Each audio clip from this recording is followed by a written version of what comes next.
మనతో పాటు విక్రమ్ గారు ఉన్నారు, మీటర్ రీడర్, ఒక 25 years నుంచి నా సీనియర్. ఒకసారి మాట్లాడి తెలుసుకో అన్న, చెప్పండి మీ ప్రధాన డిమాండ్స్ ఏంటి, లోపల ఏం చర్చలు నడుస్తున్నాయి, ఇది విఫలం అవుతాయా సఫలం అవుతాయా? సఫలమే కావాలని ఇక్కడ వచ్చినాం. సఫలం కాకుండా మేము జరిగేదే లేదు ఇక్కడ నుంచి. సఫలం 20 years అయిపోయిందన్న, 10 years 15 years 20 years నుంచి చేస్తున్నాం. ఇప్పుడు కూడా సఫలం కాదంటే వేస్ట్. ఇక్కడ మాకు జియో 60 ప్రకారమే శాలరీ రావాలి, అది IFS పోర్టల్లో ఎక్కియాలి. ఎందుకంటే 5 లక్షల మందికి అదే రూల్ ఉంది. మేము కూడా చేసేది బోర్డు గురించి, మళ్ళీ మాకు ఎక్కిపోయకుంటే 20 years కూడా సర్వీస్ చేసినాక నువ్వు దీంట్లో లేవంటే ఇది రాంగ్.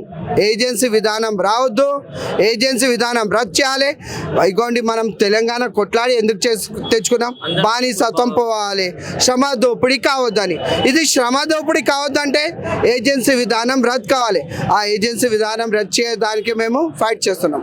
అంటే ఇప్పుడు మీ అవుట్ సోర్సింగ్ దాంట్లోనే వాళ్ళు ఏం చెప్తున్నారు అంటే, ఏవైతే GMలు ఉన్నారో, HMలు ఉన్నారో, పెద్ద పెద్ద MDలు ఉన్నారో, ఓన్లీ గంట సేపు వస్తారు, బయోమెట్రిక్ పెడతారు, బుక్లలో సిగ్నేచర్ పెట్టి వెళ్ళిపోతారు అని చెప్తున్నారు. మీకు మాత్రం 8 గంటల డ్యూటీ మాత్రం ఉంటుంది, వాళ్ళకి కరెక్ట్ టైంలో 1 తారీఖు శాలరీలు పడుతున్నాయి, మీకు ఎందుకు పడతారు, మీకు 3 నెలలు ఆపుతున్నారు అని కూడా వాళ్ళు మీరు చెప్తున్నారు. దాని మీద ఎలా స్పందిస్తారు? ఇగోండి, వాళ్ళకు 29th రోజు కంపల్సరీ శాలరీ పడిపోతుంది. మాకు ఒక డేట్ ఫిక్స్ లేదు, మంత్ ఫిక్స్ లేదు, ఇయర్లో 2 times 3 times శాలరీ వస్తుంది. వాళ్ళు అంటున్నారు ఎన్ని hours, 1 hour 2 hours, 1 hour 2 hours ఎవరు వర్క్ చేయరానా? 8 hours 6 hours నేను తీసి ఆడిట్ ట్రయల్ అని ఉంది మా దగ్గర. మార్నింగ్ 9:30కి GPRSలో ఫోటో పెడుతున్నాం. మా DGM గారు ఒక్క అర్ధగంట లేట్ అయితే వాట్ అయిపోయిందని 2 days 3 days కట్ చేస్తున్నారు పెనాల్టీ. వీళ్ళు చూసేది ఓన్లీ మా ఒక వర్కింగ్ అవర్స్. నా ఒక వర్కింగ్ టైమింగ్ స్టార్ట్ ఎప్పుడు అవుతుంది అంటే, నేను ఇంట్లోకి వెళ్ళి నేను మళ్ళీ ఇంటికి ఎప్పుడు పోతున్నా 6 or 7కి. అప్పుడు ఒక్కొక్కసారి మేము 7:30 8 కూడా అవుతుంది. మీటింగ్ అని పెట్టేసి 3-4 గంటలు నిలబడుతున్నామన్నా వితౌట్ లంచ్. ఏ సండే ఫెస్టివల్స్ కూడా మేము వర్క్ చేసినాం, హాలిడేస్ రోజు వర్క్ చేసినాం. మాకు ఏం ఫెసిలిటీస్ లేవు. అవుట్సోర్సింగ్ అంటే ఒక బానిసత్వం అడ్డగోలుగా వాడుతున్నారు. ఎట్లయితే బ్రిటిష్ వాళ్ళు వాడుకున్నారో అట్లా వీళ్ళు వాడుకుంటున్నారు. IAS ఆఫీసర్ అంటే ఒక పబ్లిక్ తోటి ఇన్వాల్వ్ అయ్యి వాళ్ళకు సంస్థలో వర్క్ చేసేటోళ్ళకు చూసుకోవాలి. కానీ వీళ్ళు ఒక లీడర్స్ లాగా చేసుకుంటున్నారు. ఇది మన ఒక డెమోక్రటిక్ అంటానా, మన ప్రాబ్లమ్స్, మన ఒక హక్కులం మనం కొట్లాడి తెచ్చుకోవచ్చు. కానీ వీళ్ళు ఎట్లా డిక్టేటర్షిప్, నేను చెప్పింది బస్ మీరు చేసేయాలి అన్న. ఇప్పుడు మాకు 13,000 శాలరీ ఉంది, మాకు ఇన్ని రూల్స్ పెడుతున్నారు. ఇప్పుడు నేను డిపార్ట్మెంట్ ఆఫీసర్లో ఒక ఆఫీసర్ ఏ టైంకి వస్తున్నారు మీరు ఒకసారి మీ అందరికీ తెలుసు. 11-12కి లంచ్ అవుతుంది, 1 o'clock 2 o'clockకి, మళ్ళీ 4 o'clockకి ఆఫీస్లో అయితే వాళ్ళు ఎంత అవర్స్ వర్క్ చేస్తున్నారు నేను తీయండి చూసా అంటే హాఫ్ అన్ అవర్ అయినా వారు వర్క్ చేసేది. మేము మార్నింగ్ నుంచి ఉండి ఈవినింగ్ వరకు కలెక్షన్ చేస్తే 8 hours మేము వర్క్ చేస్తే ఏమో 2 hours 3 hours అంటున్నారు. ఒక్కొక్కసారి మేము 12 hours కూడా వర్క్ చేస్తున్నాం అన్న. హాలిడేస్ తీసుకున్నాం, 30 days కూడా వర్క్ చేస్తే మొన్న ఆగస్టులో 15 days అబ్సెంట్ వేసిండ్రు. అక్కడ సందే ఈ కొట్లాట స్టార్ట్ అయింది. 15 days ఎందుకు వేసిండ్రు, నేను తీసుకోం శాలరీ. 15 days అబ్సెంట్ వేస్తే ఈ GPRS ఎందుకు, ఈ కలెక్షన్ ఎందుకు? నెలకు రోజు కష్టపడి కన్సూమర్ తోటి అమౌంట్ తెచ్చి బోర్డుకి సాదుతున్నాం. కానీ మా యొక్క జీవితాలే ఏం బాగుపడతలేవు. మాకు టైంకి శాలరీ వస్తలేదు, ఇంక్రిమెంట్ ఏం వస్తలేదు, శాలరీ పెరుగుతలే. ఇవాళ కాకుండా రేపు పెరుగుతుందని ఆ ఆశతోటి ఇన్ని ఇయర్స్ నుంచి చేస్తుంటే కూడా ఇప్పుడు ఏమంటారు మీరు ఆ కేటగిరీలే. ఇగోండి, ఈ మీడియా ద్వారా నేను MD గారికి ఇదే రిక్వెస్ట్ చేస్తాను. ఇప్పుడు కూడా ఆ పోర్టల్లో మేము తీసుకోకుండా ఈ 670 members కారు, 670 members ఇంకా ఫ్యామిలీస్ ఉన్నాయి. ఆ ఫ్యామిలీస్ కూడా మొత్తం రోడ్ మీద తెచ్చుకొని ఇక్కడనే ఉంటాం.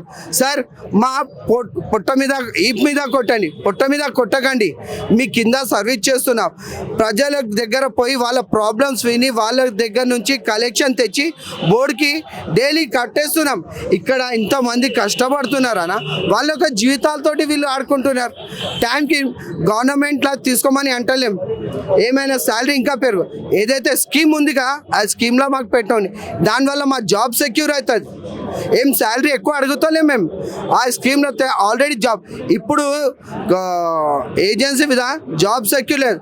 ఆయన అడ్డగోలుగా ఆయనకు అడిగినాం అనుకోండి నాకు చెక్ రాలే అంటాడు. బోర్డుకి పోయి అడిగినాం అనుకోండి నాకేం అడుగుతాం ఏజెన్సీకి అడుగు. ఇట్లా అడ్డగోలుగా 20 years నుంచి చూసినాం, ఇంకా చూడలేం, ఇంకా ఓపిక లేదు. ఆల్రెడీ తెలంగాణ ఫైట్ చేసి వచ్చేసినాం. దాంట్లో కూడా మన కేసీఆర్ గారు అవుట్ సోర్సింగ్ విధానం రద్దు కావాలి, కాంట్రాక్ట్ విధానం రద్దు. 9 years పాలన అయింది, వాళ్ళు ఏం చేయలే. మళ్ళీ 2 years రేవంత్ రెడ్డి వచ్చిండ్రు, ఆయన మంచిగా స్కీమ్ తెచ్చిండ్రు IFMS, మాకు ఒక న్యాయం జరగాలని. దాంట్లోనే మాకు ఎక్కిమంటున్నాం, ఇంకా ఏం లేదు. ప్లీజ్ MD గారు మాతోటి న్యాయం చేయండి, మా యొక్క జీవితాలని సరైన దారిలో తీసుకోపోండి. మీ బోర్డుకి సర్వీస్ చేస్తాం, ఏమైనా మేము రాంగ్ అయితే వాళ్ళతోటి మీరు కరెక్ట్గా శాలరీ ఇచ్చేసి కరెక్ట్గా పని చేయడానికి మేము రెడీ ఉన్నాం. అలా చెప్పండి, ఏం చెప్తారు దీనిపైన? మేము ఇంటింటికి పోయి చాలా కష్టపడుతున్నాం. ఎండనక, వాననక, నిప్పనక, నీరనక, గాలనక కష్టపడుతున్నాం చాలా. ఎందుకంటే పబ్లిక్లోకి వెళ్ళి మేము రాజకీయ నాయకుడన్నా తెలుసుకోవడం వాళ్ళ ఇంటి బాధలు, వాళ్ళు బిల్లు కట్టకుండా వాళ్ళ బాధలు చెప్తారు, వాళ్ళ కష్టాలు చెప్తారు. మేము కూడా పండుగ లేకుండా పబ్బం లేకుండా తిరుగుతున్నాం, కలెక్షన్ చేస్తున్నాం. కానీ మమ్మల్ని ఫోటోలకు ఎక్కియకుండా ఇది చేయడం ఎంత మటుకు న్యాయం కాదు. దయచేసి చెప్తున్నా MD సార్, మమ్మల్ని ఫోటోలకు ఎక్కియండి దయచేసి. మేము గవర్నమెంట్ విధానం కాదు, మేము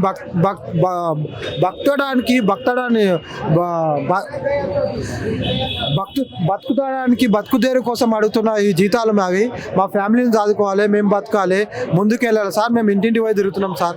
ఇప్పుడు ఇంటింటికి పోయి తిరుగుతున్నాం కాబట్టి కష్టపడి మేము కొడుతున్నాం కాబట్టి బిల్లు వాళ్ళు మనకు డబ్బులు ఇస్తారు. డబ్బులు తీసుకొచ్చి మీకు సేఫ్గా మేము మీ సెటిల్మెంట్ లేపిస్తున్నాము. సెటిల్మెంట్ వేయించి ఆ విధంగా చేస్తున్నాము. ఆ విధంగా చేసిన కష్టపడుతుంది మేము. ఎందుకు సార్ మా మీద మీకు ఏమైనా ఉందా సార్? ఏమైనా ఆమ్దాన్ ఉందా? లేకుంటే ఎందుకు సార్ మా మీద ఎంత ఘోరంగా చేస్తారు? మేము ఏం కష్టం చేసినాం, మేము ఏం పాపం చేసినాం సార్? అంటే మీటర్ లీడర్గా ఉండడమే కష్టమా సార్, ఒక పాపమా సార్? ఆల్రెడీ చెప్పారు సార్, వాళ్ళు చదువు రానోళ్ళు, వాళ్ళకి ఎంతో అంత జీతం ఇవ్వాలని. అదే సార్, ఎంతో అంత కాకుండా మా కోసం ఒక మంచి పని సార్, నలుగురు కోసం ఒక మంచి పని చేస్తే మీరు మీ పేరు చెప్పుకొని బతుకుతాం సార్. మేము గరీబోళ్ళము, మేము మీకు మంచి సార్ ఇట్లా సార్ చేసిపోయిండు, ప్రభుత్వ అధికారి ఉండే సారు ఎంతో మంచోడు, దయ చూసిండు, మా మీద కర్ణించిండు అని ఈ 673 మందిని దయచేసి మీరు ముందుకు తీసుకెళ్ళి కోర్టులో కలపాలని నా యొక్క మనవి సార్. అంటే ఇంకా మీరు ఇప్పుడున్న ప్రభుత్వంకి ఏం డిమాండ్లు చేస్తున్నారు? ఏవైతే చర్చలు ఉన్నాయో విఫలమైనాయి అనుకోండి, ప్రభుత్వం నుంచి ఎలాంటి డిమాండ్లు కోరుకుంటున్నారు? అసలు ఇది ప్రభుత్వం అంటారా సార్? ప్రభుత్వం అంటారా? ఇది గట్టి గల్లీకి పోయినా ప్రతి ఎక్కడ పోయినా సార్ ఒక్కరన్నా మెచ్చిన ప్రభుత్వం అని చెప్పండి. హైదరాబాద్లో ఈ హైదరాబాద్ బార్డర్ దాటి చెప్పండి, ఈ ప్రభుత్వం ఎవరు మెచ్చిన ప్రభుత్వం కానే కాదు, ఏనాటికి కాదు. ఈ గరీబులను పట్టించుకోలేని ప్రభుత్వం ఇది ప్రభుత్వం అంటారా? అసలు నిజంగా చాలా సిగ్గుచేటు. ఈ ప్రభుత్వం ఇప్పుడైతే నడుస్తుందో అది చరిత్రలో నిలుస్తుంది, చాలా ఘోరంగా ఉంటుంది. అంటే ఇప్పుడు ప్రజాపాలన తీసుకొచ్చిండు, 6 గ్యారెంటీలు పెట్టి మీ బతుకుల మీద కొడుతున్నారు అంటే ఏం చెప్తారు? మాకు ఆ గ్యారంటీల గురించి వద్దు సార్. నువ్వేమన్నావు? నిలదీశ గొంతు అన్నావు. నిలదీశ గొంతుగా సార్ నిక్కు దొక్కుతురీడా. మేము అడుగుతుంది నిలదీస్తలేము, మా బతుకులు మాకు సేఫ్గా కావాలని అడుగుతున్నాం. దాన్నే దొక్కుతురీడా, నీకు కనిపిస్తలేదా సార్? ఆ నిలదీశ గొంతు అని అంటున్నావు. నిలదీయడానికి వచ్చినాం మేము కాదు. ఓన్లీ 673 మంది తక్కువ పడ్డారా సార్ ఫోటోలో కలపడానికి?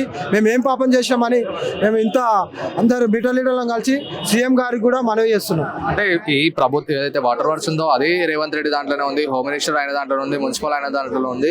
అసలు అయినా చూసుకునే మొత్తం ఏవైతే ఉన్నాయో మినిస్ట్రీస్ అవి రేవంత్ రెడ్డి చూస్తుండా లేదా ఓన్లీ CM గానే ఆయన వ్యవహరిస్తున్నా అంటే ఏం చెప్తారు? అసలు ఆయన CM గా లేనే లేడు, సినిమా హీరోలాగా చేస్తున్నాడు.